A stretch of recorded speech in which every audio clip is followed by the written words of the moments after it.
D'une manière générale, la période prénatale a été largement ignorée ou sous-estimée, alors que c'est sans doute la plus importante dans le développement humain. Il est d'ailleurs intéressant de constater que pour la plupart d'entre nous, nous ne prenons même pas en compte notre développement prénatal, puisque nous considérons que nous avons 1 an d'âge après 1 an de développement postnatal. Ainsi, nous ne tenons pas compte de ces 9 mois qui sont certainement les plus importants de notre vie, quand nous donnons notre date de naissance par exemple, ou quand nous indiquons notre âge.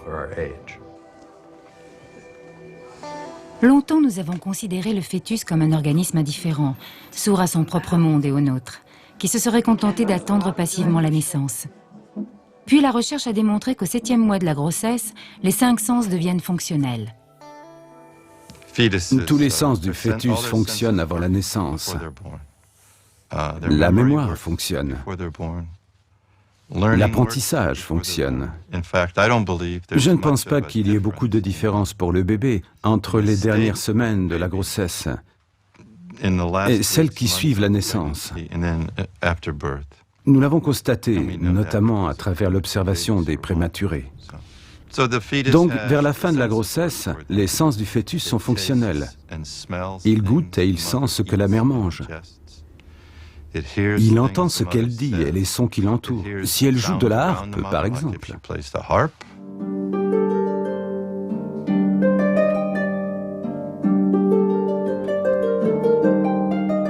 Il est tout à fait imaginable que le fœtus et le nouveau-né aient des capacités que nous n'avons pas. Très souvent, quand il manque un sens, par exemple, les enfants aveugles sont beaucoup plus performants au point de vue acoustique, au point de vue toucher. Et un sens répare l'autre. Et comme le fœtus et le nouveau-né ont des capacités sensorielles qui sont quand même moins performantes que les nôtres, il est tout à fait imaginable qu'ils aient ajouté aux perceptions que nous connaissons des perceptions plus fines ou autres même.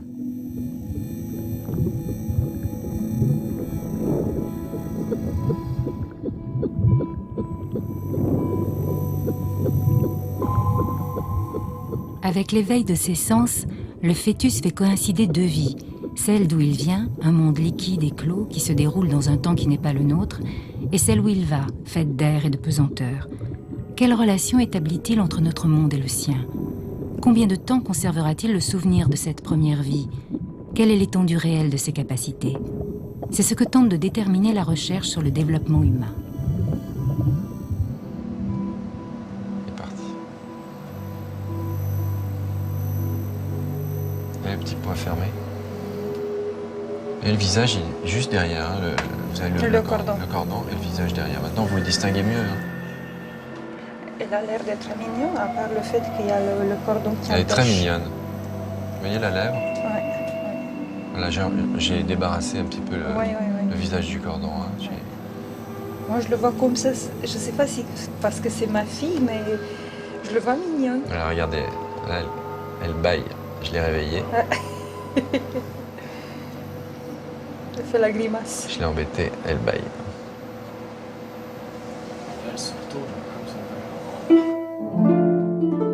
C'est par le sang que les premières recherches sur la vie prénatale ont débuté, avec l'idée qu'une communication pouvait s'établir entre le fœtus et nous. Ça paraissait tellement impensable que certains de mes collègues en chaire disaient à leurs élèves si vous lisez des choses, Mme Bussel, disant que le fœtus entend, vous n'en tenez aucun compte parce que c'est pas possible. Le système nerveux n'étant pas myélinisé, c'est-à-dire n'étant pas vraiment terminé au point de vue anatomique, ça ne peut pas marcher. Ça a été très difficile de faire passer l'idée que le fœtus entendait. Depuis une vingtaine d'années, les recherches menées par Caroline Granier de Fer visent à déterminer les capacités auditives du fœtus et les liens entre l'audition et le développement cérébral. On s'est aperçu qu'il fallait au moins 110 décibels à l'extérieur de l'abdomen maternel, ce qui est un bruit plus élevé encore qu'un marteau-piqueur, pour obtenir 100% d'accélération du rythme cardiaque. C'est ensuite qu'une fois qu'on était très content d'avoir caractérisé à quoi ressemblaient les mouvements du fœtus, les réponses cardiaques, qu'on a un petit peu diminué d'intensité pour voir quelle est l'intensité cette fois minimum pour obtenir une réponse, même une réponse toute petite.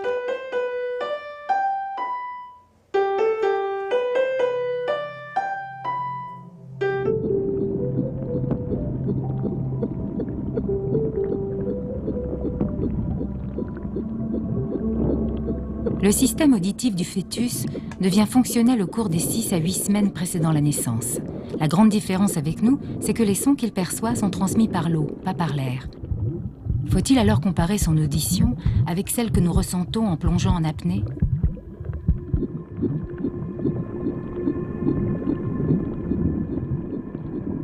Le fœtus entend principalement tous les bruits qui proviennent de la mer, parce que ces bruits-là ne sont absolument pas atténués, qui sont transmis comme la voix maternelle par la colonne vertébrale, donc les os, les tissus.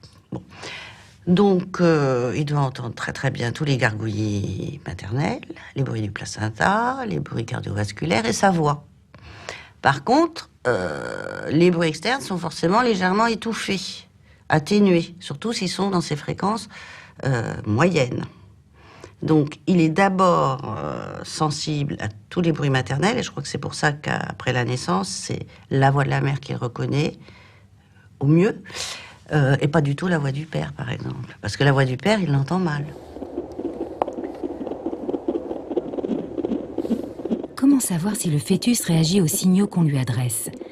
Il semble que le seul élément interprétable de ces réactions soit son rythme cardiaque. Un rythme 2 fois plus élevé que le nôtre, comme s'il vivait une double vie. Mais si vous voulez, je vais vous montrer les états. Là, vous avez sommeil calme. Le rythme cardiaque est très faiblement variable. Là, vous avez un tracé de sommeil actif. Donc nous, comme on cherche des toutes petites variations du rythme cardiaque, forcément, l'idéal, c'est de travailler en sommeil calme. Pendant son sommeil, ses sens, eux, restent constamment en éveil. C'est de l'intérieur de son sommeil qu'il perçoit notre monde et approfondit la connaissance du sien. Pour nous, il y a essentiellement dormir ou être réveillé. Le temps de l'enfant dans le ventre de sa mère, son rythme de vie n'est pas le même que le nôtre. Nous, dès que nous sommes nés, nous sommes cadrés. Cadrés dans le temps, cadrés dans l'espace. Le fœtus, il est dans un milieu où il n'y a pas de point de reconnaissance dans cette homogénéité qui lui permette de situer quoi que ce soit, donc il n'y a pas d'espace, et il est situé dans quelque chose qui ne permet pas de dire il y a une différence de temps entre ce matin ou cet après-midi, ou cette seconde ou la seconde suivante. Le mot qui se rapprocherait le mieux, ça serait le mot éternité.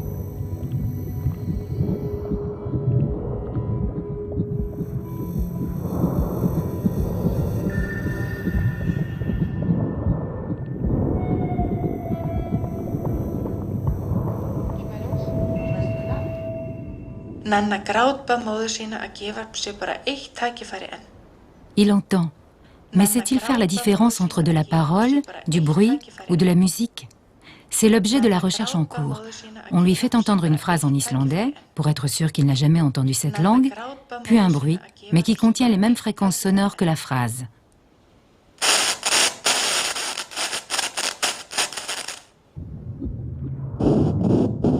À l'émission du signal sonore, si bébé le perçoit, sa courbe cardiaque se modifie. Si le son perdure, il s'habitue et son rythme retrouve la normale. Si l'on envoie alors un autre signal et que sa courbe cardiaque se modifie de nouveau, les chercheurs considèrent qu'il a distingué 2 sons différents. On sait qu'à partir de 35 semaines, oui, il peut discriminer des hauteurs, donc des sons aigus et graves, qu'il peut discriminer des différences d'intensité, et qu'éventuellement, s'il y a eu un apprentissage, enfin disons une exposition répétée à certains stimuli plus complexes, celles qui correspondent par exemple à des sons de langage, il va être capable de les distinguer. Il semble que les enfants commencent à reconnaître les structures rythmiques des différentes langues avant même de venir au monde. Et je pense qu'ils peuvent le faire parce que leur cerveau recherche les rythmes dans les sons qu'ils perçoivent in utero. Il commence à téter quand même. Ça y est, regardez, il tète. Vous voyez? Voilà, regardez comment il tète. Oh la classe! Vous voyez le pouce là? Ouais. Et une grosse lèvre. Bougez pas, bougez pas. Pardon.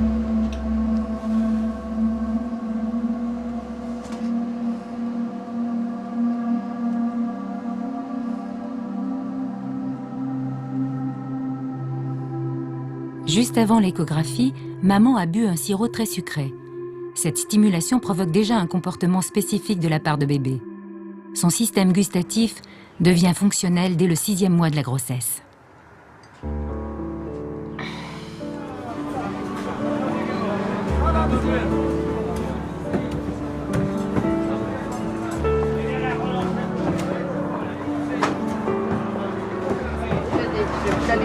c'est touché parce que moi j'ai pas les mains propres. Vous pouvez goûter, c'est vous qui en vous avez. C'est bon, t'as pas beaucoup de dessert, il y a que des fraises. Ah voilà, peut-être. Bon, j'en aime aucune.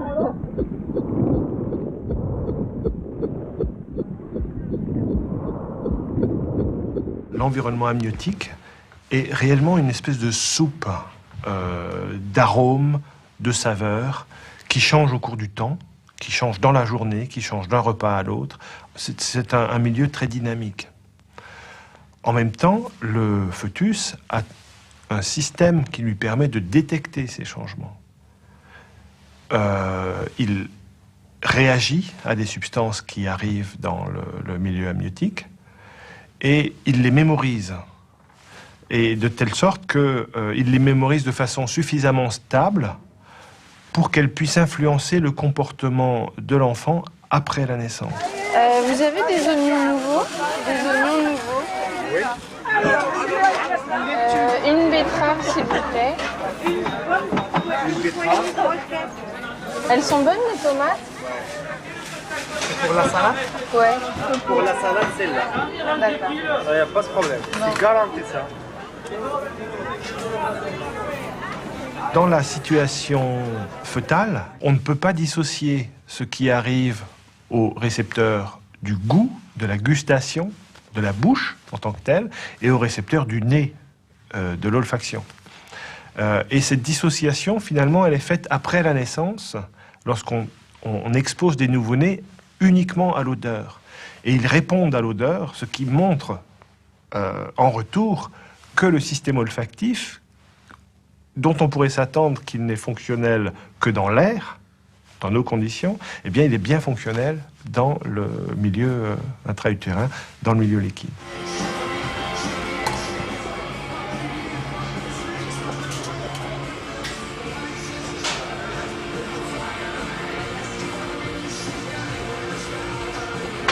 Dire, t'as pris les poireaux? L'influence du régime alimentaire maternel est essentielle, puisque c'est la mère, finalement, qui, à travers ses choix alimentaires, va imposer, le fœtus n'a pas le choix, va imposer la palette des odeurs à laquelle il va être exposé. Il a déjà goûté la soupe thaï immangeable. Ils ont dû arrêter la fabrication de ça, parce qu'il y a des clients qui devenaient aveugles. Hein.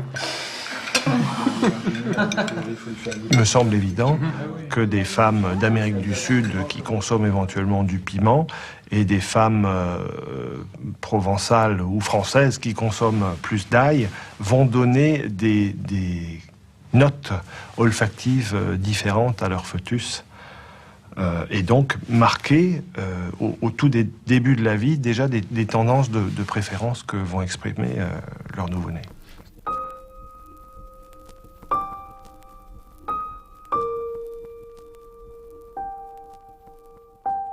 Vers 7 mois, quand il dispose encore d'un espace assez vaste dans l'utérus, bébé s'équilibre, se tourne, lève la tête. Il semble y avoir une sorte de raison que nous ne connaissons pas à cette chorégraphie.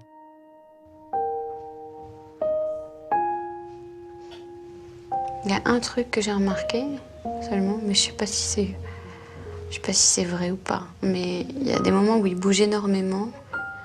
Et pour le calmer, je demande à son père de mettre la main sur le ventre. Et ça nous fait rire à chaque fois parce qu'on se dit il ressent déjà l'autorité du père.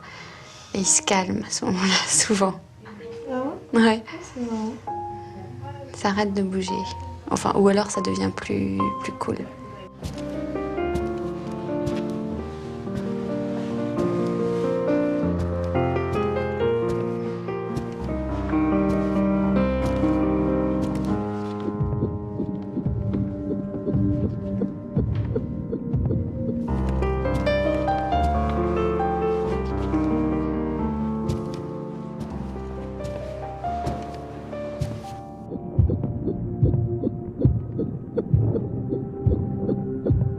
Comment bébé ressent-il les déplacements du corps dont il dépend? Sa perception lui permet de détecter un mouvement et d'y répondre par le sien. Cette faculté met en jeu deux systèmes. L'un concerne les muscles, les tendons, les articulations, l'autre, plus subtil, est l'appareil vestibulaire, qui se forme dans le conduit auditif et fait partie de ce que nous nommons l'oreille interne. Bébé in utero vit sous un double registre gravitationnel, le sien et celui de sa mère. L'une de ces différences avec nous. Allez, lance-lui, lance-lui. Oui, c'est bien. Elle se lève pendant un instant, puis elle marche un moment à travers la pièce. Elle revient ensuite et s'immobilise quelques instants, puis elle s'assoit. C'est tout. Ce sont des choses qui se produisent des centaines de fois par jour. Quand elle s'est relevée, le cœur du bébé a fait un bond. Et quand elle s'est mise à marcher, le rythme cardiaque n'a guère changé, juste une légère accélération qui est retombée. J'en déduis que dans la vie courante, si la mère va à ses occupations, le bébé ne réagit pas toujours. Cet enfant fait tout simplement connaissance avec les mouvements de la vie.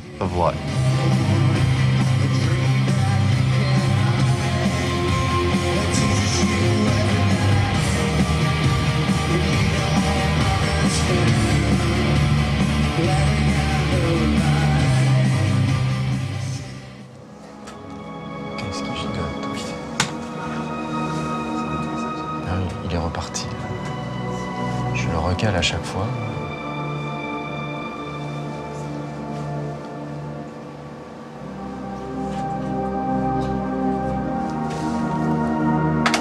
Il dort pas.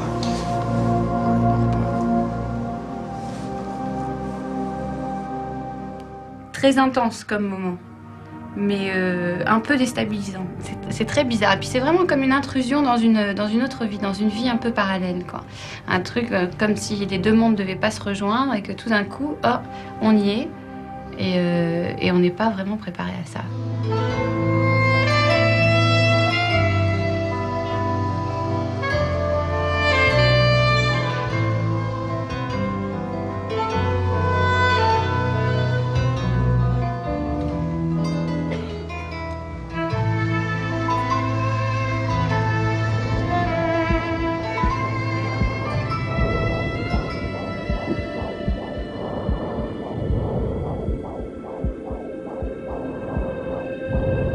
Dans le cadre normal d'une grossesse, ce milieu est l'expression, la concrétisation de la totalité vitale. Alors ça veut dire quoi la totalité vitale? Ça veut dire que le fœtus, quand il est là, il n'est pas comme nous. Là, dans 2 minutes, j'aurai peut-être faim, soif, froid, etc. Je suis dans la modification permanente. Lui, le fœtus, il est dans la permanence de la non-modification.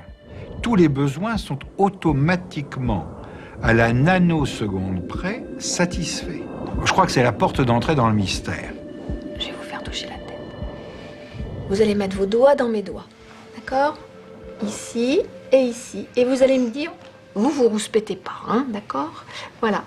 Là, juste comme ça. Voilà, pas trop fort quand même, pour pas faire mal à maman. Vous sentez? Ouais. Et qu'est-ce que vous sentez? Racontez-moi. Oui, il y a une espèce de... Cherchez marrant. pas à savoir ce que c'est chez le bébé. C'est comme si je touchais une sphère. Voilà. Et alors, à votre avis? Ah oui, c'est drôle. Pardon, excusez-moi, je découvre en même temps.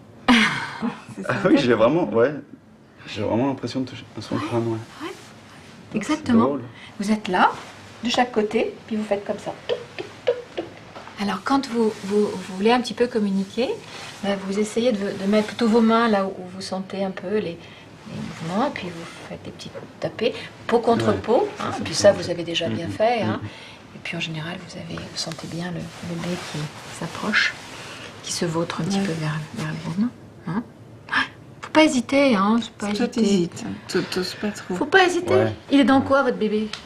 Pardon? Dans quoi il est? Il est dans de l'eau. Bah oui. L'eau, c'est comment?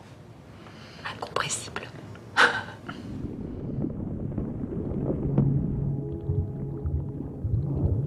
Le liquide amniotique lui communique-t-il des ondes vibratoires comme seul un poisson les ressentirait dans l'eau?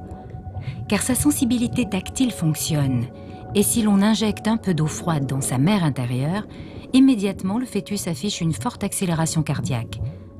Alors qu'éprouve-t-il dans son océan? la vie du fœtus au niveau sensoriel, c'est le ciel étoilé en plein été.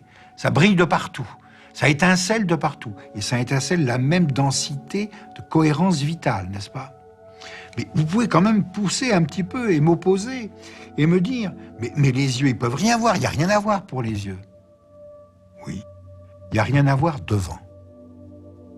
Mais toutes ces sensations dans lesquelles son corps est baigné et qui imprègnent ce corps mettent en éveil toutes les capacités sensorielles.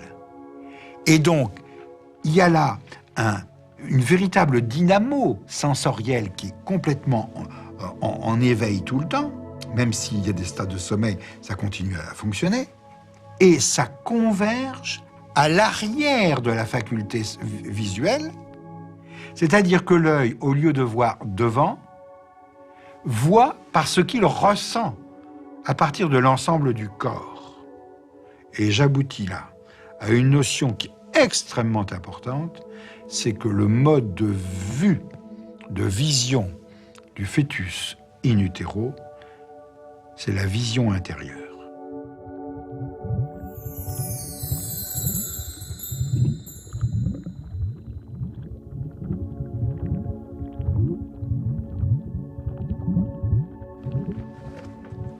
Le système visuel pourtant fonctionne.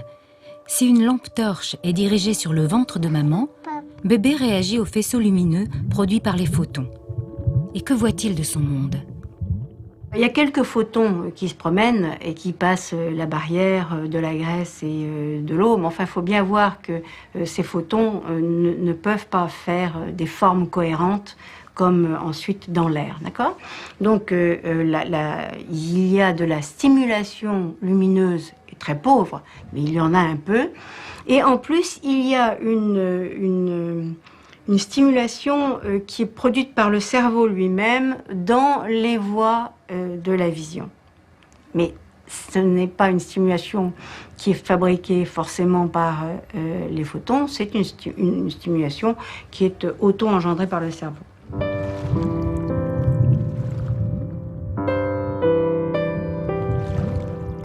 Alors que maman flotte comme lui dans un univers liquide, que ressent bébé?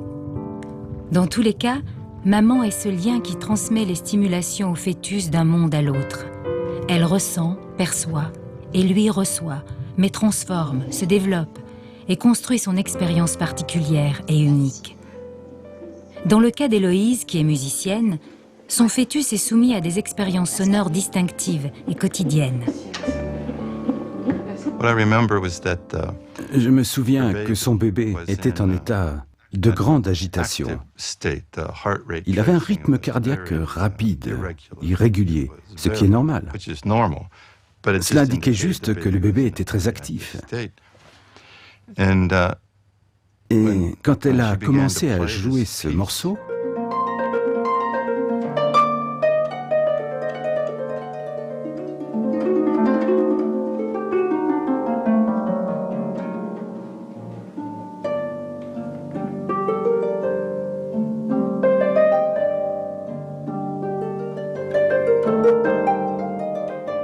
le rythme cardiaque du fœtus est devenu presque plat. Il s'est régularisé, calmé, et le bébé a changé de comportement comme ça. C'était incroyable. Regarde, tu vois? Et là, tu as commencé à jouer cet air. Juste là, regarde. Ah ouais, c'est génial.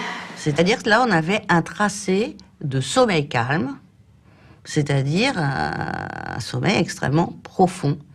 Alors qu'il y avait un vacarme, à mon avis pour Ondine, énorme, puisque, à mon avis, si on pouvait faire des mesures intra-utérines au moment où la maman joue, il y a au moins du 100-110 décibels in utero. Alors, avec de telles intensités, comme je vous l'ai dit, 110 décibels, normalement, ce qu'on obtient, c'est un sursaut. Donc, vous voyez que les réponses sont un petit peu à l'encontre de ce qu'on véhicule, c'est qu'en fait, l'enfant ne réagit pas, finalement, au son connu, mais plutôt à la nouveauté.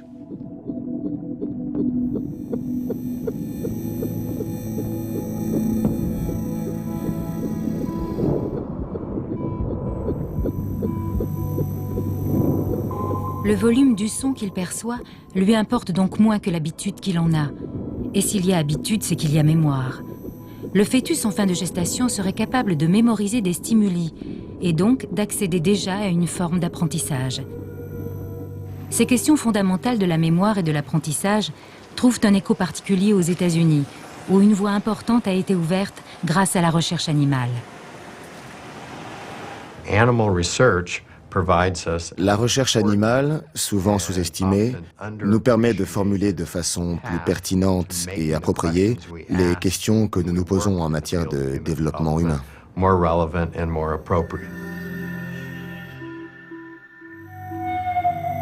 Les recherches menées sur des cailles ont ainsi permis de démontrer que l'embryon peut apprendre un cri maternel donné dont il se souvient après éclosion. Mais surtout, ce cri est appris 4 fois plus vite et il est mémorisé 4 fois plus longtemps si l'on ajoute en même temps que le son un éclair lumineux. En d'autres termes, l'apprentissage est donc plus efficace si 2 sens sont activés plutôt qu'un seul. C'est ce qui nous a poussé à mener les études actuelles avec nos collègues canadiens de Queen's College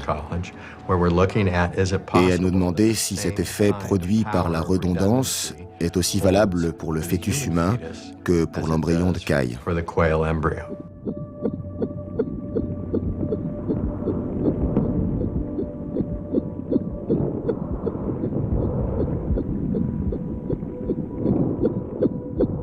Est-ce que les fœtus apprennent mieux ou plus vite si on leur livre la même information sous 2 modalités différentes plutôt qu'une? Nous leur apportons donc l'information via le système auditif, c'est-à-dire qu'ils entendent la musique, mais aussi par le système vestibulaire puisque la mère se balance. Nous avons donc 3 groupes de femmes enceintes. Dans le premier groupe, le fœtus entend la musique et la mère se balance au son de cette musique. Le bébé reçoit donc une stimulation tant auditive que vestibulaire. Dans le deuxième groupe, la mère se balance, mais comme elle a des écouteurs, le fœtus n'entend pas la musique. Et dans le troisième groupe, la mère est tranquillement assise et le fœtus entend juste la musique diffusée autour de lui. Notre étude se déroule donc en 3 temps. Dans un premier temps, nous faisons venir la mère au laboratoire et nous mesurons le rythme cardiaque du fœtus et ses mouvements corporels pendant qu'il écoute cette musique. C'est la première fois qu'il l'entend. Après cela, nous remettons à la mère un CD de cette musique et nous lui donnons des instructions sur ce qu'elle doit faire à la maison. On l'affecte dans un des 3 groupes au hasard.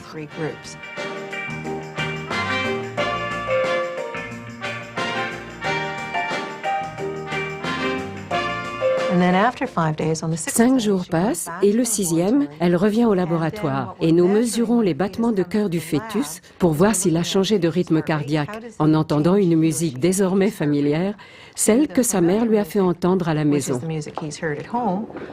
Puis, nous lui passons une nouvelle musique. Bien qu'elles en soient à leur prémisse, ces recherches tentent à prouver que le fœtus, dont on croyait encore il y a une 30aine d'années qu'il n'entendait pas, serait aujourd'hui capable d'apprendre, et d'apprendre mieux si l'on active 2 sens plutôt qu'un. Si ces résultats ne sont pas encore connus, la recherche a provoqué des effets aux États-Unis, comme déjà certaines universités prénatales le suggèrent, avec l'idée simple que si le fœtus peut retenir des stimuli, il convient déjà de l'éduquer, pour prendre un peu d'avance, ou pour que nos futurs enfants soient demain des génies. Allez, papa veut jouer maintenant. Et ça, c'était un coup de pied. Ça, c'est son pied, ça. Attends, reviens par ici. Ouais, je sens quelque chose, là. Ça y est. On a acheté des enregistrements de musique classique parce que j'ai entendu dire que quand les enfants entendent ce genre de musique in utero, ils sont un petit peu plus intelligents après la naissance. Alors je m'organise pour qu'à certains moments de la journée, elle entende du Mozart, du Bach. C'est un CD spécialement conçu pour les bébés. Le nourrisson, de même que le fœtus, dispose d'un champ d'excitation optimal et d'un éventail en matière d'expérience optimal lui aussi, qui sont étroitement liés à ce que vivent en moyenne nourrissons et fœtus dans des conditions normales. De sorte qu'en voulant leur fournir de grandes quantités de stimulation ou d'expériences supplémentaires, l'effet obtenu sur le développement du fœtus risque beaucoup plus sûrement de se révéler négatif que positif. Le fœtus est supposé être l'objet d'un certain nombre de stimulations. Stimulation que lui apporte normalement le quotidien ordinaire d'une mère dans le monde.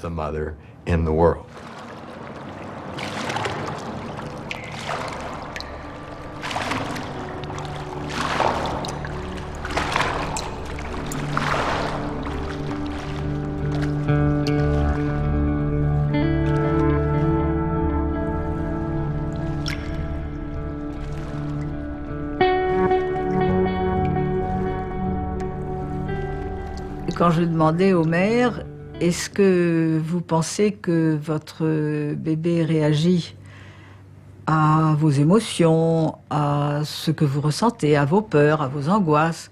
Je dis, ah oui, d'ailleurs, ça me trouble beaucoup parce que j'ai eu une grosse contrariété, une grosse angoisse, une grosse tristesse.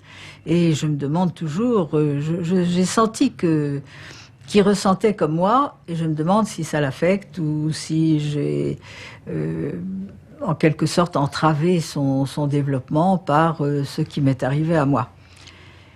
Et je me suis dit, mais oui, mais alors comment est-ce que ça passe? Par où ça passe? Si s'est passé quelque chose d'important pendant cette grossesse, que vous ayez eu une grande peine, une grande joie, une contrariété, une dispute, une perte. Il y a eu quelque chose ce matin, est-ce que ça fait pas trop proche?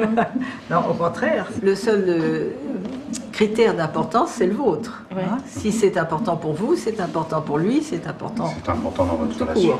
Parce qu'on peut penser qu'effectivement, en dehors du cordon ombilical que tout le monde connaît, physiologique, il y a un lien entre la mère et le fœtus que nous n'avons pas encore ni découvert, ni déterminé, ni expliqué, mais auquel il faut penser. Donc vous lui raconterez l'événement en question, et puis vous lui parlez de votre grossesse, comment vous vous sentez, comment ça s'est passé, parce qu'il ne faut pas oublier que c'est votre grossesse, mais sa gestation.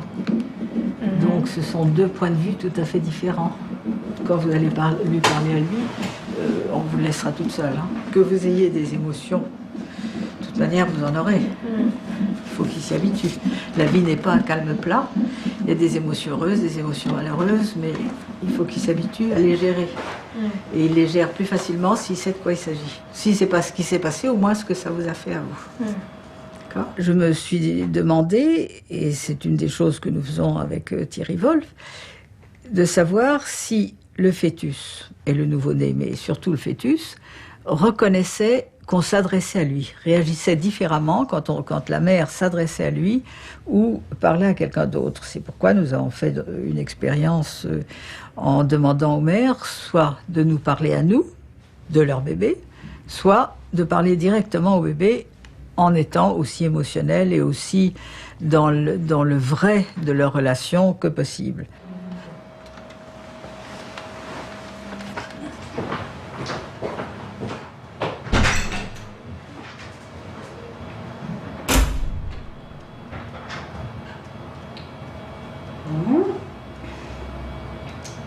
Alors, petit Noam, on ne s'est pas beaucoup parlé, enfin moi je t'ai pas beaucoup parlé jusqu'à maintenant.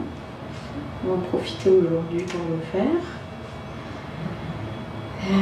Je sais pas trop à quoi tu ressembles, alors c'est un petit peu difficile de parler à haute voix, mais bon. Voilà, peut-être que tu as dû ressentir un petit peu les émotions de maman ce matin. Et je me suis dit qu'il fallait que je te parle un peu. J'avais quelque chose à te dire. Je sais pas si tu sens que je suis inquiète. C'est pas dû à toi. C'est parce qu'avant de t'avoir dans mon ventre, il y en avait un autre. Il y avait un autre bébé dans mon ventre. Et ça s'est mal passé. Et le bébé était malade. Et le bébé n'a pas pu grandir. Alors je me suis fait beaucoup de soucis. Mais c'est pas dû à toi. Ton papa et moi, on est très contents que tu viennes et on va faire en sorte que ça se passe bien. Quand elle s'adresse vraiment à lui et qu'elle lui dit des choses importantes pour elle ou pour lui, il y a très nettement beaucoup plus de réactions, une réaction plus longue et plus importante. C'est-à-dire qu'elle saisit assez bien, Madame Patata. Elle réagit, je ne peux pas vous dire qu'elle saisit, mais en tout cas, elle réagit, elle fait des grands mouvements, et si vous n'avez pas senti les mouvements, c'est que ce sont vraiment des mouvements cardiaques. Ce que l'on peut dire scientifiquement, c'est qu'il y a une réaction. Ensuite, tout le reste après, ça va être de l'ordre de l'interprétation. C'est-à-dire que, est-ce que ça va être une émotion? Est-ce que ça va se traduire sous forme de mouvement, de réaction, de mouvement physique? Est-ce que c'est une émotion agréable? Est-ce que c'est une émotion désagréable? On ne le sait pas. Ce que l'on cherche à montrer, c'est qu'il y a relation, qu'il y a impact, en quelque sorte, qu'il y a quelque chose l'enfant traduit par son mouvement, son changement de rythme cardiaque, traduit qu'il se passe quelque chose pour lui. Pour accoucher, il faut absolument que le col s'ouvre et que la tête descende dans le bassin. Sinon, l'accouchement ne se fait pas par les voies naturelles. Il se fait par césarienne. D'accord? Alors, quand vous allez venir au moment des contractions, on va examiner votre col. Hein, on met le doigt, ça fait un doigt. On met 2 doigts, ça fait 2 doigts. Puis, au fur et à mesure que le col va s'ouvrir, on va dilater avec les mains. Enfin, on va écarter les doigts pour avoir 1, 2, 3, 4, 6, 7, 8, 9, 10 cm. Et au bout de 10 cm, vous imaginez le bébé qui est dans un col roulé, qui arrive à sortir de son col roulé. Le col est à dilatation complète, l'accouchement peut se faire par les voies naturelles. Mais aussi, il faut qu'il descende dans le bassin. C'est pas une mince affaire, le bassin. Regardez un peu comment c'est fait. C'est un bassin de taille normale, ça. D'accord? Ce sont des os qui sont soudés entre eux. Et vous avez, je limite avec ma main droite, l'entrée du bassin. Avec ma main gauche, la sortie. Le bébé doit rentrer dans le bassin et sortir par là. D'accord? Si on regarde bien, c'est pas un rond tout rond. Ni là, ni là. D'accord? Donc il faut qu'il s'engage dans un certain sens, qu'il tourne et qu'il sorte. Comme s'il était dans un toboggan vers la fin. D'accord? Il s'engage, il tourne, et puis hop, ils vont descendre dans le vagin, et puis hop, faire une rotation autour du pubis. D'accord? Voilà un petit peu comment ça va se passer. C'est long à faire, bien sûr. C'est pas si facile que ça.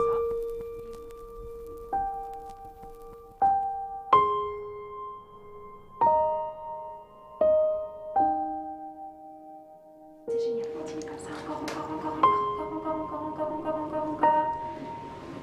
Excellent, c'est super. Ils descendent tous, c'est génial.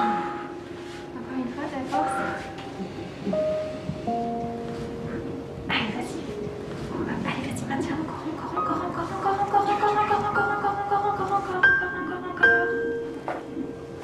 Super, très bien.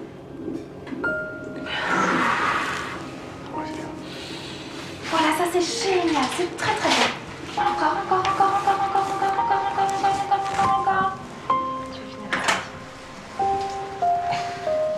Tu veux finir ici. Génial. Félicitations. Bonjour. Salut. Un petit boulot. Bonjour.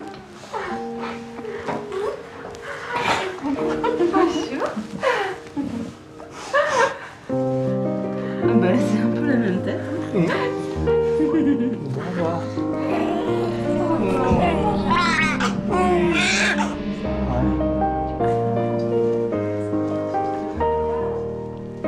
Aucun mammifère ne va lever les yeux à la naissance, dans la minute qui suit, avec cette intensité.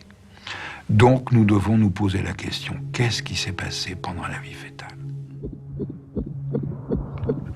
Nous savons que nous avons une partie de notre cerveau, le cortex, la partie la plus développée, qui n'est pas programmée génétiquement. Nous avons, pendant la vie prénatale, un stock de neurones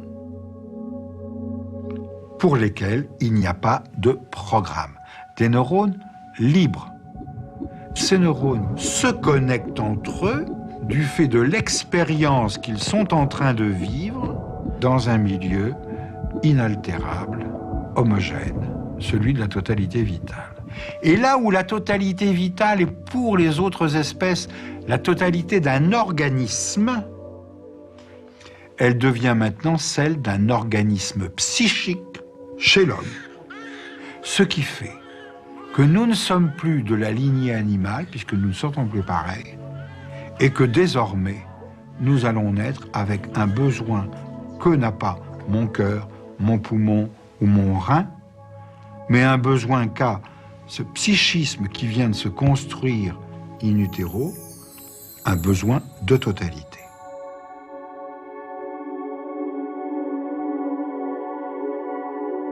Mais si la maman reçoit ce regard, et si le père également reçoit ce regard, ils sont touchés à un noyau d'eux-mêmes tel qu'ils sont parentalisés.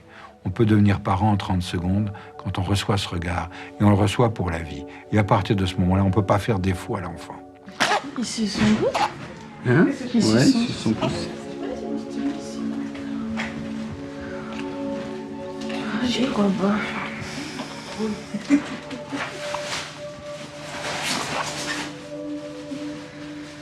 Ah, c'est cool une fois que t'es sorti. Maman? Bon, je crois que t'as un petit-fils. Non, là, juste il y a une demi-heure. On est arrivé vers 8h30 et puis elle a eu pas mal de contractions et tout. Il a un peu la tête en panne de sucre, mais je crois que comme tous les nouveau-nés. Bon, un peu, mais on dirait que c'est frisé, c'est un peu bizarre.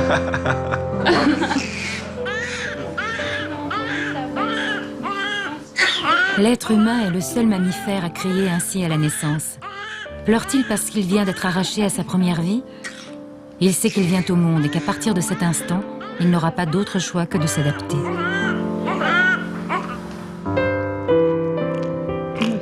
Ça y est.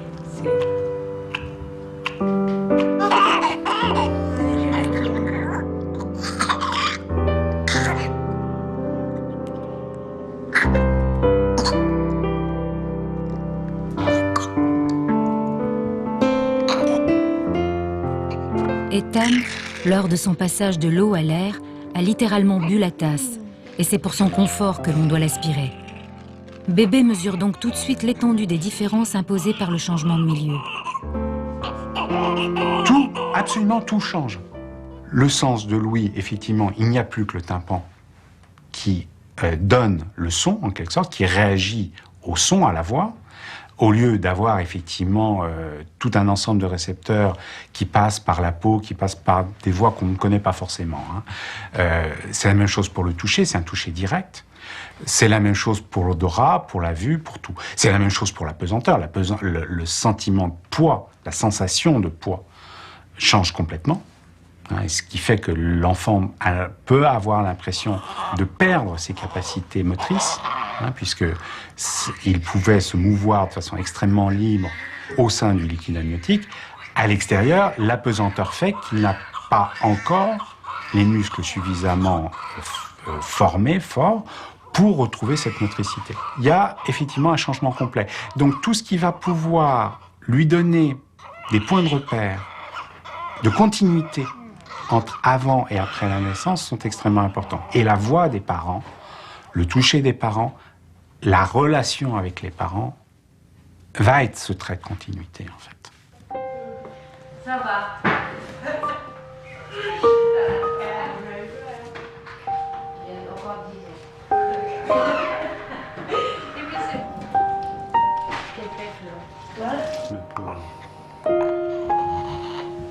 Il est beau, moi, je trouve.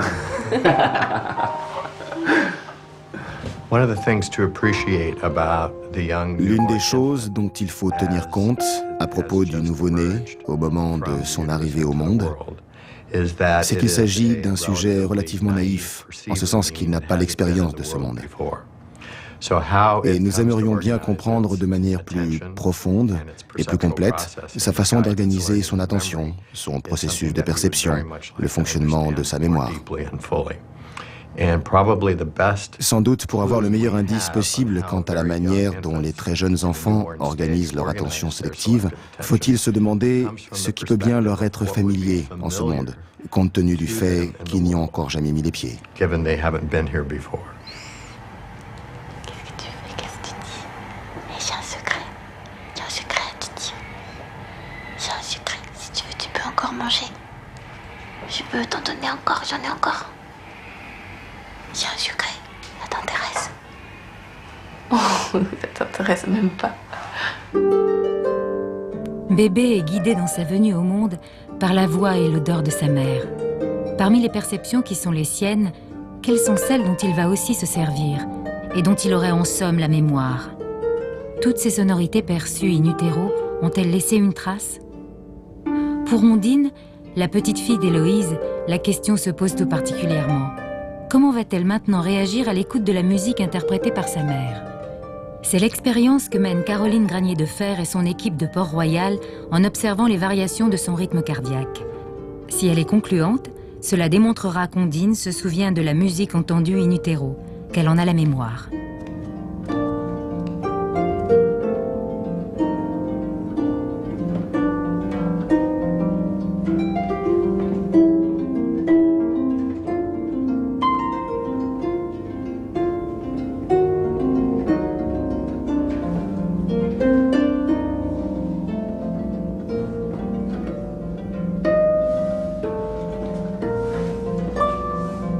J'ai l'impression qu'au moment où tu fais des crescendo, tu deviens très ample, qu'il y a une stabilisation du rythme cardiaque. Parce que là, il y a eu 2 grands crescendo.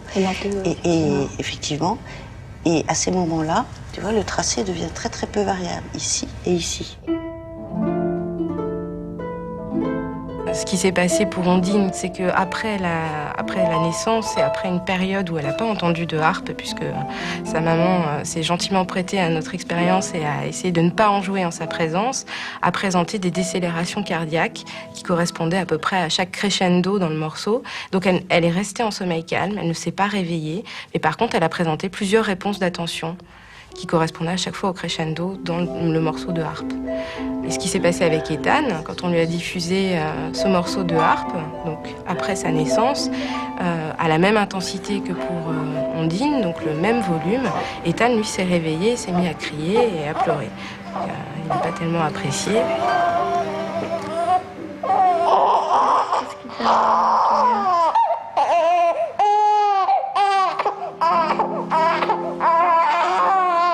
Alors, le morceau de harpe, ça le réveille et ça le fait pleurer, alors que le morceau de rock qu'il a entendu pendant toute la grossesse, eh ben, ça provoque juste une décélération cardiaque, mais il ne se réveille pas, il reste en sommeil calme.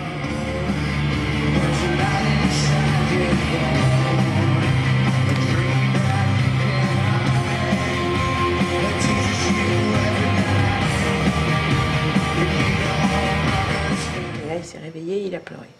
Il a commencé à plisser les yeux, à devenir un peu rouge. On voyait que c'est vraiment... C'est clair, dès que tu mets de la harpe, il pleure. Ah ouais.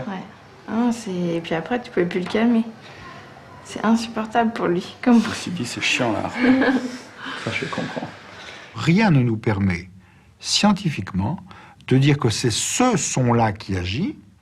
Je propose d'être prudent et de dire c'est ce son-là en tant qu'il a été intégré au milieu prénatal et a fait partie de l'environnement sonore, gustatif ou autre du milieu prénatal. Et quand c'est retrouvé, il y a un apaisement.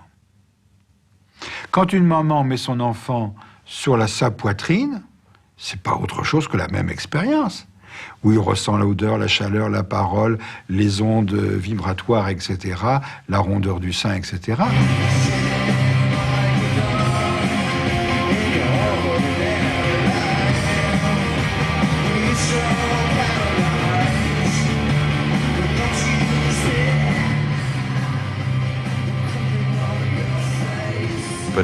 La nature de ce qui se produit ne compte pas tellement.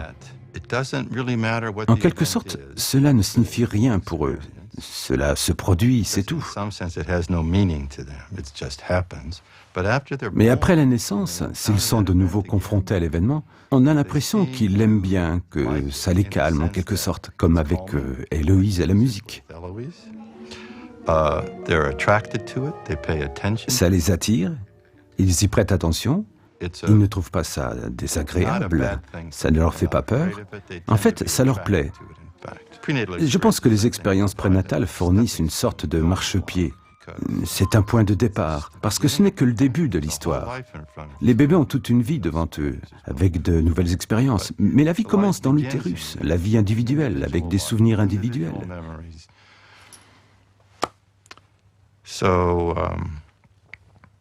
Rien ne se perd, ce n'est qu'un début.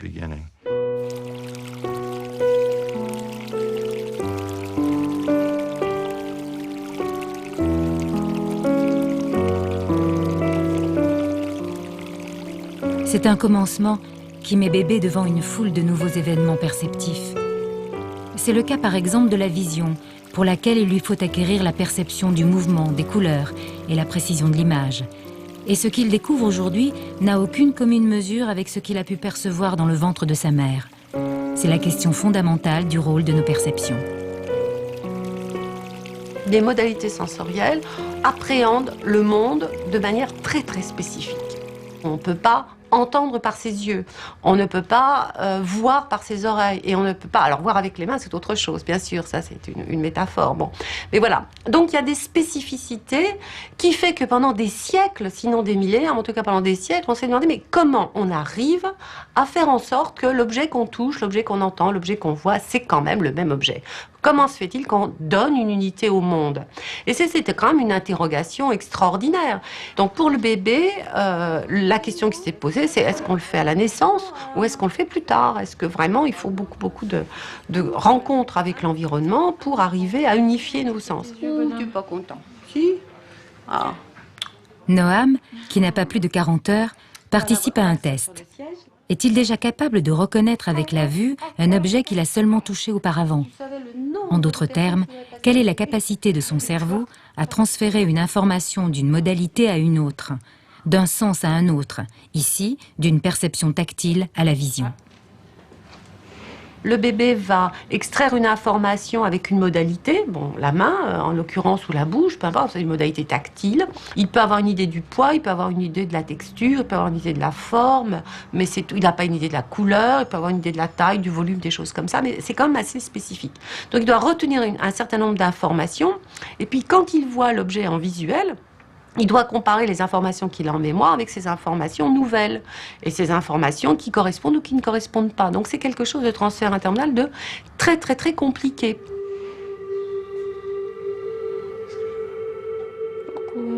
Après avoir été habitué au contact d'un petit objet cylindrique dans sa main, on lui présente sous les yeux le même objet et un autre différent.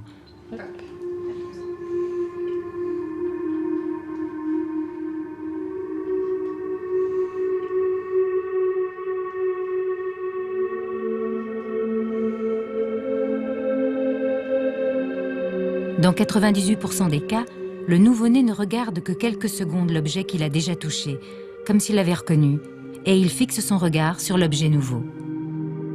Cette disposition extraordinaire qu'a le cortex cérébral à apprendre et à s'orienter vers ce qui est nouveau.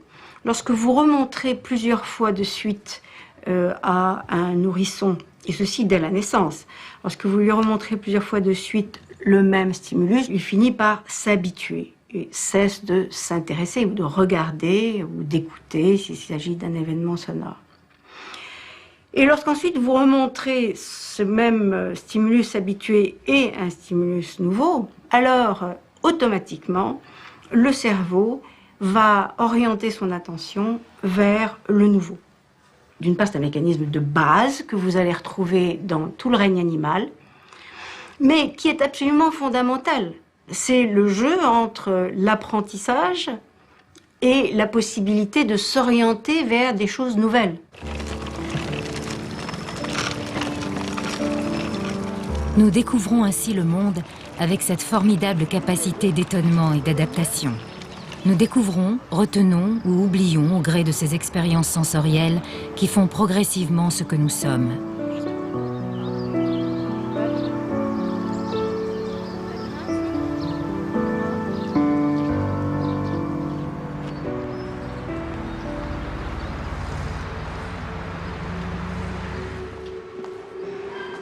À l'université René Descartes à Paris, des recherches sur la vision sont en cours. Comment bébé peut-il arriver à différencier les visages de ceux qui l'entourent avec le système visuel qui est le sien? Comment distinguer ce qui est familier de ce qui est différent? Voilà, pour vous surtout. Regarde. Alors, on va essayer de te montrer des jolies choses. Oh oui. Comment interroger bébé? Comment le questionner? En observant ses mouvements de tête et le temps de regard qu'il consacre à telle ou telle image. Dans le cas de la reconnaissance d'un visage, on lui présente plusieurs fois le même visage, puis un autre, différent. S'il focalise son attention sur le dernier, on considère qu'il a su distinguer deux visages. Dès la naissance, il y a un système qui va l'amener à regarder plutôt des visages qu'autre chose. Évidemment à énergie lumineuse égale. Hein.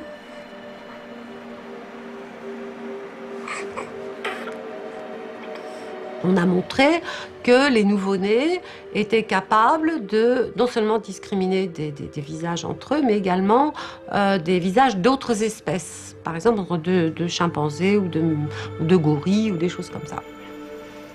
Le nourrisson est capable de s'adapter aux visages qu'on lui propose et de les différencier, quelle que soit leur nature.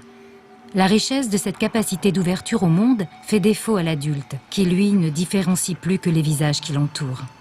Et vous savez comme moi que c'est toujours ce qu'on dit, ce que disent par exemple les populations noires. Ils disent les blancs c'est tous pareil, on ne fait pas la différence. Nous disons les noirs sont tous pareils, on ne fait pas la différence. La même chose pour les asiatiques, etc. Et ça vient de ce même phénomène que pour la langue. C'est-à-dire que d'abord vous avez un système qui s'adapte à peu près à tout, qui n'est pas terriblement performant, hein, mais il peut s'adapter à tout. Et puis, progressivement, à la fois, il devient très performant, très minutieux, très rapide, mais en même temps, il se spécialise sur ce sur quoi il a été entraîné. Alors ça, qu'est-ce que ça veut dire? Ça veut dire que le cerveau dispose de systèmes qui sont préorganisés, mais très élémentaires, qui ensuite vont être modifiés par l'expérience elle-même. Et ça, c'est une chose très importante. C'est absolument fondamental, cette histoire, parce que on voit comment, à ce moment-là, l'élevage et l'offre de l'environnement vers l'enfance, que l'expérience qui va être offerte à l'enfant joue un rôle fondamental.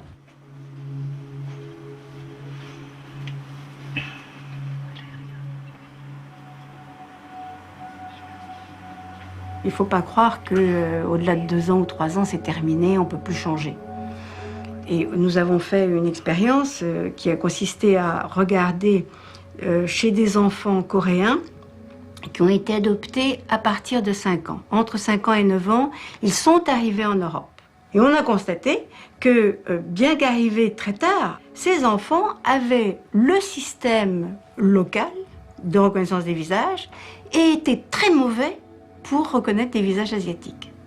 Ils avaient complètement perdu leur expérience des 5 premières années de vie. Cette expérience avait été écrasée et complètement modifiée. Tout ceci pour dire que, oui, dans la petite enfance se forgent des tas de systèmes de traitement, des habitudes, et ça peut être des habitudes morales, ça peut être des habitudes intellectuelles, ça peut être des habitudes motrices, mais néanmoins, il y a une plasticité, on peut en changer.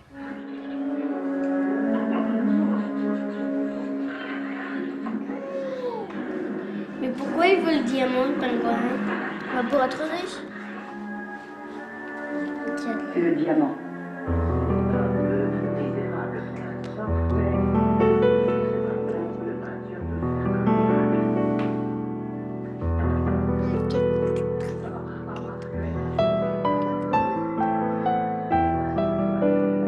L'expérience du regard de bébé dans son apprentissage de la vie intéresse beaucoup les chercheurs, car elle est aussi le reflet de son adaptation à la complexité du monde. Que se passe-t-il lorsque l'on introduit le mouvement et l'action? À l'Université de Floride, aux États-Unis, de drôles d'expériences sont menées sur le sujet.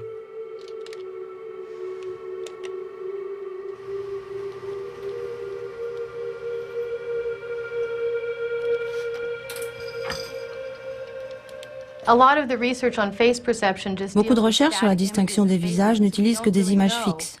On ne sait donc pas trop ce qui peut se passer avec des visages de gens occupés à faire quelque chose comme parler.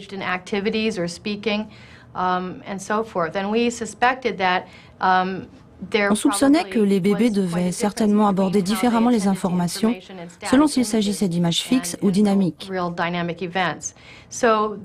On a donc passé aux tout petits des films montrant des adultes occupés à des activités de la vie courante.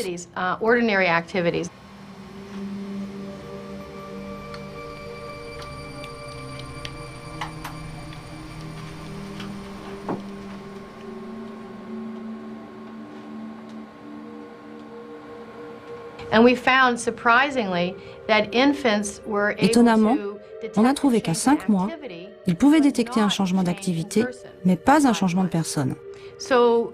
Ils étaient si intéressés par l'activité qu'elle les absorbait complètement. Ce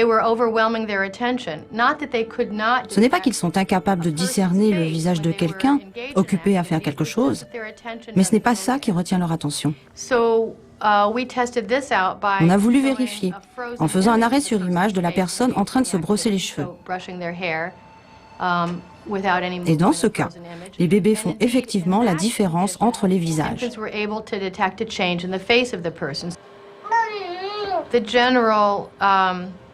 Il faut donc retenir que les tout-petits sont très intéressés par l'action et le mouvement. Dès leur plus jeune âge, ils prêtent attention aux actions et à l'utilisation des objets.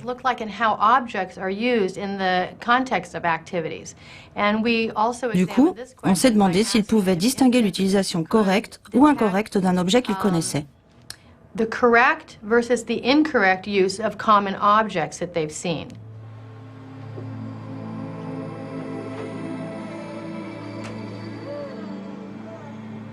Ils regardent beaucoup cette image parce qu'elle les étonne.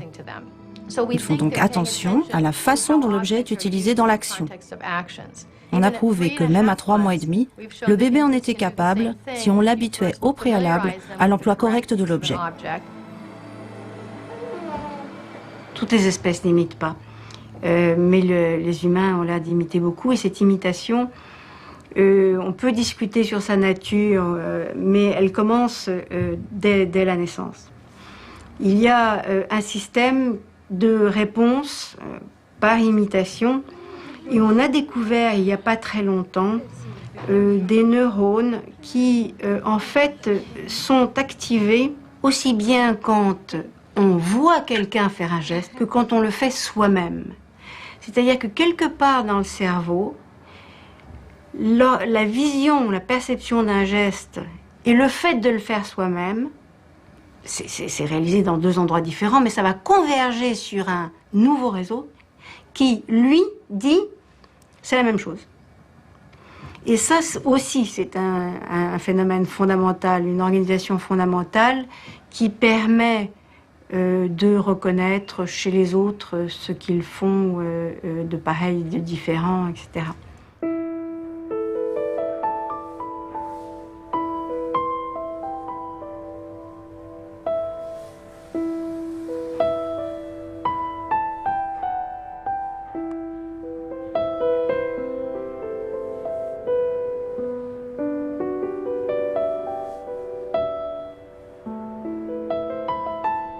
Et il faut des marches d'escalier pour descendre dans la cave du rêve. Et ces marches d'escalier, c'est le baiser de la maman, c'est la petite histoire, c'est le petit morceau de sucre donné avant de dormir, justement pour réintroduire la totalité à laquelle je vais revenir. Sur le fond, le point d'aboutissement du sommeil, c'est la même chose. Mais le chemin n'est pas le même, il est direct et immédiat tant que je suis in utero, mais une fois que j'ai fait d'autres expériences, il faut que je franchisse des stades et que je sois un peu aidé par certaines choses qui vont redonner le coup de pouce qui permet d'aller jusqu'au fond de nous-mêmes.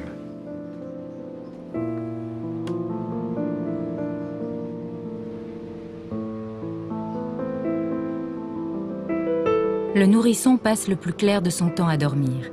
Quelle est la nature de ce sommeil? Quelle est sa fonction? Les recherches menées sur le sujet ont mis en lumière des différences notables avec le sommeil de l'adulte. notamment dans les phases dites de sommeil agité ou paradoxal, pendant lesquelles l'activité cérébrale est particulièrement élevée. Cette activité pourrait être le reflet du travail qu'effectue le cerveau pour assimiler les expériences quotidiennes.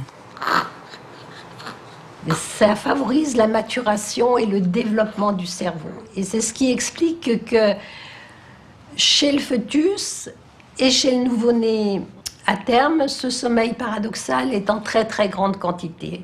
Le nouveau-né qui naît à terme a 8 heures de sommeil paradoxal, alors que l'adulte n'en a que 2 heures sur les 24 heures. Voilà, il va passer en sommeil agité. Dis donc, il passe vite. Hein. Les mimiques comme oui, voilà, ça c'est plutôt les mimiques de sommeil agité.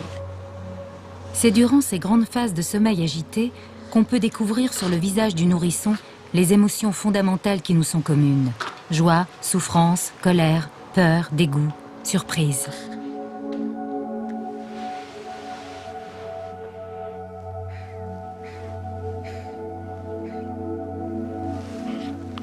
Le nouveau-né, alors qu'il dort, alors qu'il est coupé un petit peu de l'environnement, répète un petit peu ces mimiques d'espèce, ces mimiques fondamentales qui plus tard lui permettront de communiquer. Et ces mimiques, elles surviennent uniquement au cours du sommeil agité. On les avait étudiées et par exemple, dans 100 minutes de sommeil agité, le nouveau-né sourit à peu près 32 fois. Et ce sourire, il est exactement le même que le futur sourire social. Il a la même durée, la même prédominance hémifaciale gauche, mais probablement, il n'y a pas de correspondance émotionnelle. Et on peut avoir un magnifique sourire au cours du sommeil, puis après une mimique de tristesse immédiatement accolée au magnifique sourire.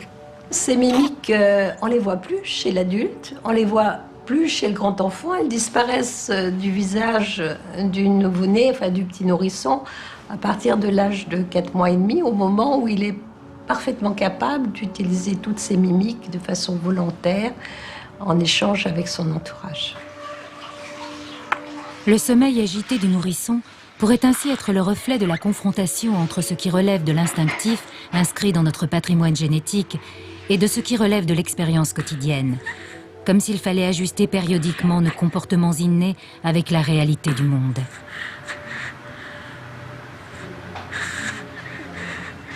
Coucou. Oh, qu'est-ce que t'as? Qu'est-ce que t'as? Salut. T'es fascinée, hein? Faut pas essayer de te faire croire n'importe quoi non plus. Bien sûr que c'est spécial. Mais quelle est la part de l'inné dans le fonctionnement cérébral de bébé? Pendant des siècles, on n'a pu qu'imaginer le cerveau à l'intérieur de la boîte crânienne. Aujourd'hui, on peut le voir en action. Viens. Espèce de bébé, va. T'es mignonne. Totalement indolore, mais encore réservée essentiellement aux chercheurs, ces techniques ne sont que depuis très peu de temps appliquées à l'observation du cerveau du nouveau-né.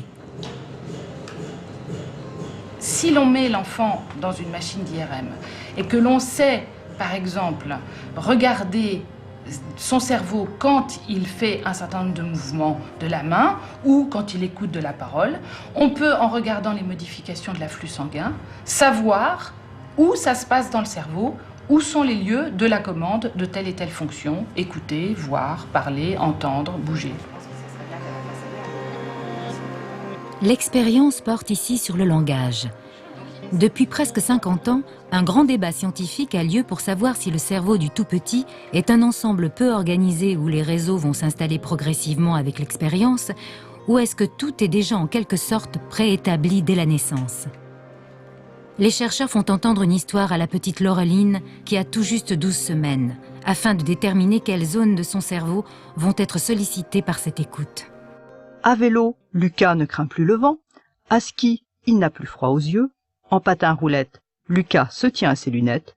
Et si maintenant il les porte sagement, il n'en aura plus besoin quand il sera vraiment grand. Voici les résultats en imagerie fonctionnelle des zones que l'on a trouvées activées pendant cette expérience, qui sont donc situées dans l'hémisphère gauche principalement. Ces images montrent que chez le tout petit bébé, qui n'a pas de langage, qui ne parle pas, qui n'a pas de vocabulaire, qui n'a pas de grammaire, les régions qui traitent le langage tel qu'il peut l'entendre, avec uniquement la mélodie de ce langage, ces régions-là sont les mêmes que chez l'adulte, beaucoup plus tard. C'était bien. Ça t'a plu? Merci d'être venue, mademoiselle. Et maman aussi. Les enfants sont dotés de la capacité neurologique du langage dès leur conception, dès la formation du fœtus. Mais c'est là une aptitude très générale, qui n'est pas spécifique au langage. De sorte qu'une bonne partie du langage doit effectivement faire l'objet d'un apprentissage. Cependant, cette aptitude innée au langage commence à un stade très précoce du développement.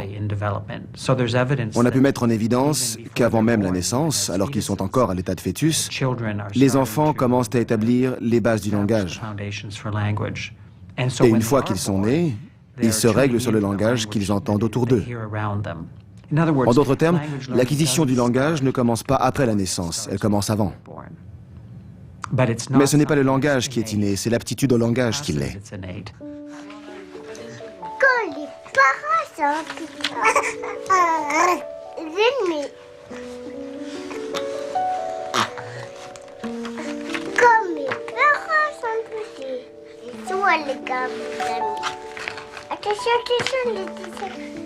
La confirmation de capacités cérébrales innées pour le langage ouvre à la recherche de nouvelles perspectives. Comment s'opère l'acquisition de la langue? Quels en sont les mécanismes dès la naissance? Quelle partie du processus est apportée par le bébé? Quelle autre revient à son environnement? Grâce à des études menées sur des bébés grandissant en milieu bilingue, une partie de ces questions trouve des réponses.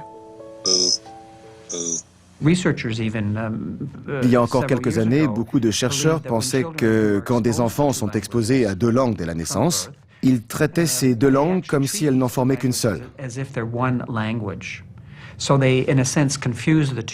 D'une certaine manière, ils confondraient les deux, traitant les mots des 2 langues comme s'ils faisaient partie de la même langue. Mais nous savons maintenant que cela ne se passe sûrement pas comme ça, et que dès la naissance, et probablement même avant, les enfants ont déjà commencé en quelque sorte à se rendre compte, de manière implicite, que ce sont 2 langues qu'ils sont en train d'apprendre.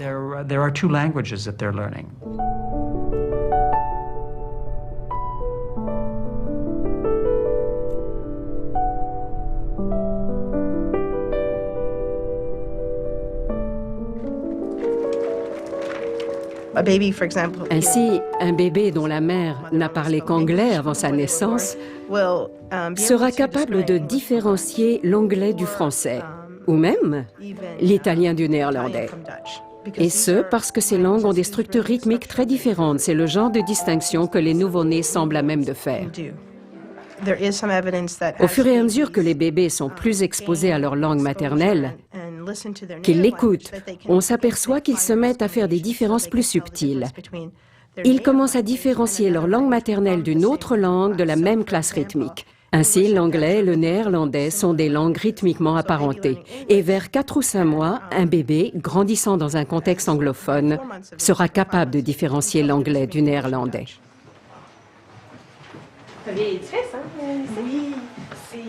Quand on observe des enfants bilingues, on remarque qu'ils babillent de façon différente selon la personne avec laquelle ils se trouvent. Ainsi, dans le cadre de nos recherches, nous avons été amenés à étudier des enfants qui apprennent l'anglais avec un parent et le français avec l'autre. En analysant leur babil au moment où ils sont avec le parent anglophone, on s'aperçoit qu'ils babillent exactement comme des enfants anglophones. Si vous les observez quand ils babillent avec leurs parents francophones, ils le font bel et bien comme des enfants francophones. Donc, dès ce stade précoce, on constate que, d'une certaine manière, ils savent que leur environnement est fait de 2 langues différentes. Oh! Tu te demandes qu'est-ce qui se passe? OK. Bon, ben, fait que je vais vous expliquer un petit peu, dans le fond, les fondements scientifiques, dans le fond, un petit peu de notre expérience. Fait que nous autres, on est un département d'orthophonie. Fait que pour comprendre le développement anormal du langage, on étudie le développement normal. L'une des compétences que bébé doit acquérir pour l'apprentissage du langage, c'est d'arriver à fractionner en mots le flux ininterrompu de la parole. Pour savoir s'il en est capable vers 8 mois, on lui fait donc écouter une histoire dans laquelle un même mot est répété plusieurs fois. Pas trop attendre. attention aux guitares. On voit plusieurs guitares avant de choisir. C'est le regard de bébé vers la lumière qui déclenche le son. Et tant qu'il la regarde, il entend l'histoire. On note ainsi ses temps d'attention. Une fois l'histoire terminée, on lui fait écouter le mot répété et un autre. Guitare, guitare, guitare, guitare, guitare, guitare. Il est nettement plus attentif aux mots déjà entendus, ce qui met en évidence sa capacité à isoler un terme à l'intérieur d'un discours.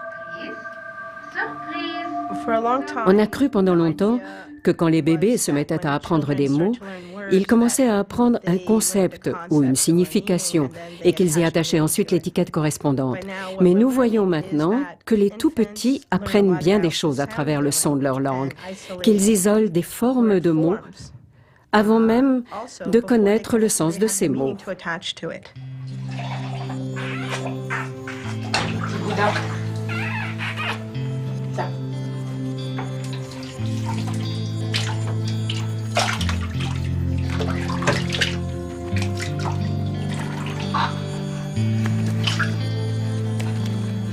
On va faire des bongos.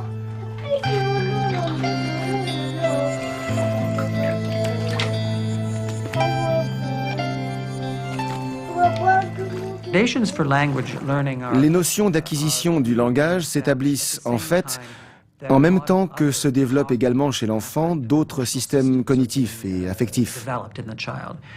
C'est-à-dire que pour l'enfant, il ne s'agit pas seulement d'un système de symboles ou de codes de communication. C'est un système qui est aussi très intimement lié à ses parents, à leurs émotions, à leur façon de s'exprimer. Il y a donc, à mon avis, un lien très étroit entre le langage et les langues, et l'état émotionnel de l'enfant, ses sentiments et l'opinion qu'il a de lui-même. Bouh. Bouh. Bouh. Oh, il me plaît, tu me plais, tu me plais. Je suis complètement amoureuse. Petit oiseau, là. Hein? Attends, il est pour toi, celui-là. Je l'ai gardé pour toi. Justement, ça tombe bien. Trouve vite le chemin.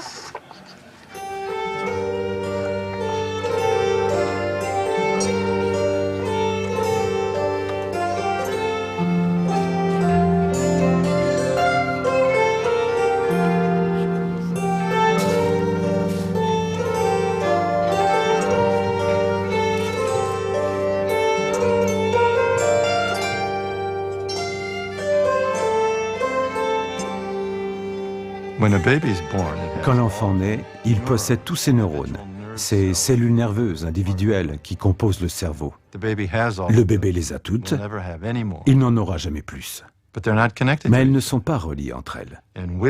La sagesse, l'intelligence, le caractère, tout cela provient de la façon dont les cellules sont reliées entre elles.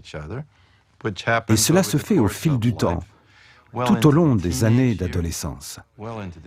Et nous savons maintenant que cela peut même se produire bien au-delà de l'adolescence.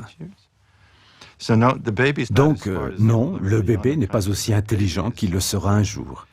Au contraire, le bébé n'est au fond pas futé du tout. Il ne sait pas grand-chose, mais il est intelligent en ce sens qu'il a une colossale capacité d'apprentissage. Les bébés apprennent vite, ils saisissent très vite les informations, et les nouvelles informations qu'ils saisissent favorisent l'organisation de leur cerveau.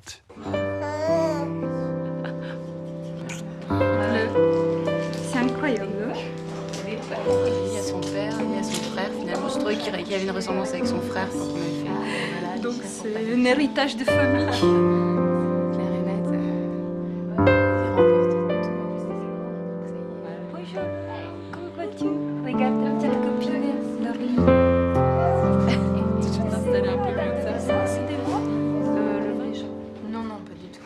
Personne dans cette pièce n'a encore terminé sa naissance. Ni moi, ni vous. La naissance ne se termine pas. Le jour où elle s'arrête, ça s'appelle la dépression. Si je ne suis pas tout le temps en train de naître, La naissance ne peut pas être un acquis. Bon, c'est un acquis cortical dans la mesure où le logiciel cérébral change. Mais est-ce que cet acquis peut dire un jour, ça y est, j'ai fini mon travail, tout est en place? Non. Puisqu'en même temps, vous êtes toujours démoli. C'est pour ça que vous allez dormir, rêver, etc., pour reconstituer le truc. Hein? Ça n'en finit pas. Nous sommes des naissants, des gens en train de naître, n'est-ce pas?